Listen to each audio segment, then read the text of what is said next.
Hello friends, என்ன ப்ரோமோலாம் பார்த்தீங்களா? நேற்று நான் எந்த ப்ரோமோவும் பார்க்கல. அந்த ப்ரோமோ பார்த்தா மண்டை காயும். கண்டிப்பாக இவனுங்க திட்ட தான் போகிறானுங்க. அது மட்டும் இல்லாமல் இந்த மைக் விஷயம் மட்டும்தான் இந்த வீக்குக்கான டிஆர்பி. அதனால தான் அது மண்டேலேருந்தே ஆரம்பிச்சிட்டாங்க.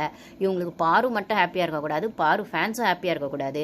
பாரு ஃபேன்ஸ் ஹாப்பியாக இருந்தாலும் பாரு ஹாப்பியாக இருந்தாலுமே இவங்களுக்கு வந்து அந்த வாரம் கண்டென்ட் பாரு திட்டுறது தான். அது கண்டென்ட்டே இல்லைனாலும் அந்த கண்டென்ட்டை இவனே உருவாக்கிடுவானுங்களே. அப்படி உருவாக்குனது தான் வந்துட்டு அவங்க எலிமினேஷனில் இந்த வாரம் இல்லைன்னு சொல்லி பாரு ஹாப்பியாக இருக்கும் போது அடுத்த நாளே வந்து அது ஒரு பனிஷ்மெண்ட் மைக்குன்னு ஆரம்பிக்கும் போது பார்வை சொல்லியிருப்பாங்க.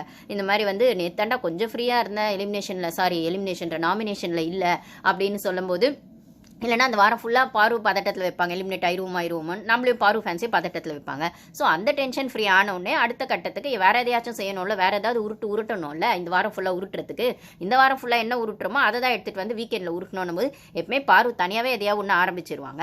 அப்போ அப்படி ஆரம்பித்தது தான் அந்த மைக் காட்டினது. சாதாரணமாக எல்லாருமே பண்ணுறதா எல்லா சீசனில் இதை விட மோசமாலாம் பேசியிருக்காங்க. மைக்கு தள்ளி வச்சிட்டியே, அந்த எஃப்ஜே வியான விஷயங்கள்லாம் வருது. ஏன் எஃப்ஜே போய் ஆதிரியை கிஸ் அடிச்சானே போன வாரம், ஏன் துஷார் வந்து அரோரா கிஸ் அடித்த மாதிரி துஷாருக்கு அந்த லிப்ஸ்டிக்லாம் வந்துச்சு. அது கூட உண்மை போயின்லாம் அது நிஜமாவே லிப்ஸ்டிக் போட்டாங்கன்னாங்க, இல்லை அரோரா கிஸ் பண்ணியிருப்பான்னாங்க. ஏன் அந்த மாதிரி நிறைய விஷயங்கள் நிறைய நடந்திருக்குங்க. ஏன் கமருதீனுமே சொல்கிறான்ல, அரோரா கூட தான் நிறைய வாட்டி என்கிட்ட மைக் அந்த எஃப்ஜே விஷயம் கமருதீன் எஃப்ஜே முட்டிக்கும் போது அரோரா கூட தான் எத்தனையோ வாட்டி என்கிட்ட பர்சனலாக பேசியிருக்கா. அப்போல்லாம் வந்து மைக் தள்ளி வச்சுட்டு தாண்டா பேசுவா, என்னென்னமோ பேசியிருக்கா, அடல் கண்டென்ட் அடல் காமெடியில் அந்த மாதிரி பண்ணுறது தாண்டா. நாங்கள் பண்ணும்போது பிக் பாஸ் வந்து பனிஷ்மெண்ட்னு சொல்லிட்டு அது நாங்களே எதிர்பார்க்கல அப்படின்னு சொல்லும்போது, கமருதீன் வந்து உங்களுக்கு லவ் கண்டென்ட் கொடுக்கறது பிரச்சனை இல்லை, அந்த லவ் கண்டென்ட் அரோரா கூட கொடுத்தா உங்களுக்கு ஓகே.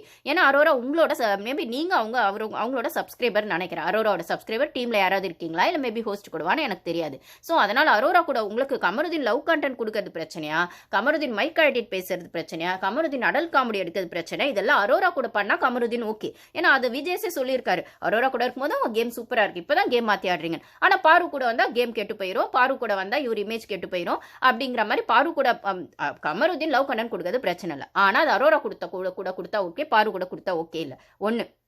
அதே மாதிரி இன்னொன்று, எஃப்ஜே வந்துட்டு வியானா தான் எவிக்டட்னு சொல்கிறாங்க. ரம்யா வியானா 2 பேரும் எவிக்டட்னு சொல்கிறாங்க. ஆக்சுவலி ஓட்டிங்லேயும் அவங்க தான் லாஸ்ட்டில் இருக்காங்க, அது ஓகே தான். ஆனால் எஃப்ஜேவை வந்து ரம்யா வியானா எவிக்டட்னு சொல்லும்போது எஃப்ஜே கூட லவ் கண்டென்ட் கொடுத்து ஆதிரியை தூக்குனீங்க, இப்போது வியானாவை தூக்கிடுறீங்க. ஏன் அதுக்கு எஃப்ஜேவே தூக்கிடலாம்ல, இன்னும் 2 பொண்ணுங்களாவது மிச்சமாகும், மான மரியாதை மிச்சமாகும்ல.